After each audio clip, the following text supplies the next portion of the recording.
చాలా చేసేస్తాము.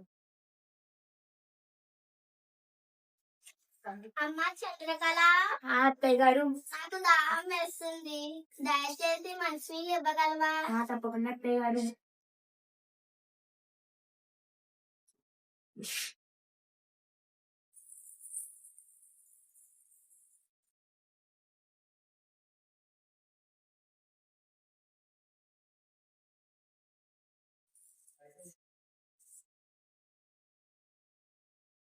అమ్మ చంద్రకళ, చంద్రకళ, మావయ్య గారు. కొంచెం తీసేసమ్మా.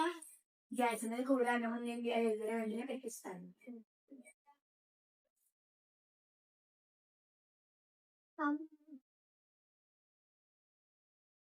అమ్మా, హా, ఈ రోజు టిఫిన్ లో పాస్తా చేస్తావా? ఈ రోజు నాకు చాలా పని ఉంది. నేను ఈ వారం తర్వాత చేసి పెడతాను. అమ్మా, నేను ఎప్పుడు పాస్తా చేస్తానంటే నువ్వు ఎప్పుడు బిజీగా ఉంటావు. ఈ వారం తర్వాత చేసి పెడతానన్నాను కదా. అమ్మా చంద్రకళ, అత్తయ్య గారు. టీ సిద్ధంగా ఉందా? గ్యాస్ మీద ఇంకా అన్నం ఉడుకుతుందండి, ఏదైనా పెట్టిస్తాను. అమ్మా, నా షూ పాలిష్ ఎక్కడ పెట్టావు? అది షూ ర్యాక్లోనే ఉంటుంది. కానీ అక్కడ లేదమ్మా. నువ్వు బాగా వెక్కావా? నేను బాగానే వెతికాను కానీ అక్కడ లేదు. ఈ పిల్ల సైకిల్ చేసిందో లేదో.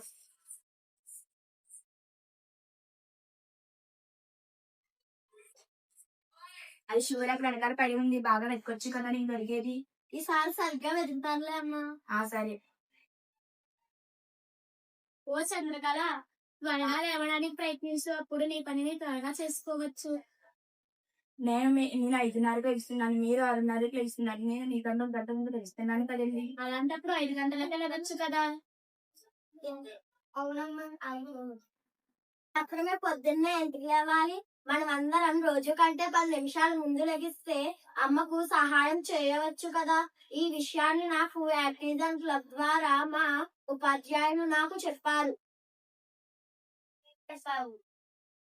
The next day. గారు, నేను నీకు కూరగాయలు కోసేస్తాను. సరే అత్తయ్య గారు. నేను మొక్కలకు నీళ్లు పోసేస్తానులే. సరేనండి. అమ్మా, నాన్న తాతయ్యలకు కావాల్సినవి తెచ్చిస్తాము.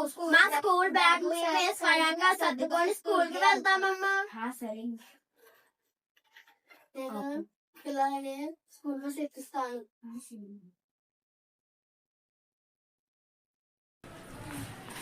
అబ్బాయి ఈరోజు 9 గంటలకే పని అయిపోయింది. అందరికి మరలా నేను టీ పెట్టి తీసుకొస్తాను. అందరూ ఆనందంగా కలిసి తాగుదాం. తప్పదు. మీకు నచ్చిందా? దీని ద్వారా మీరు ఏమి నేర్చుకున్నారు? నేను నేర్చుకున్నది మీకు తెలియజేస్తాను. ప్రతి ఇంటిలోనూ అమ్మే మొత్తం పని చేస్తుంది.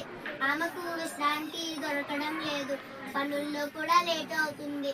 అలా కాకుండా మనం అందరం అమ్మ పనుల్లో సహాయం చేస్తే పనులు త్వరగా అయిపోతాయి. కాబట్టి మనం ప్రతి ఇంట్లోనూ మనం పనులు షేర్ చేసుకోవాలి.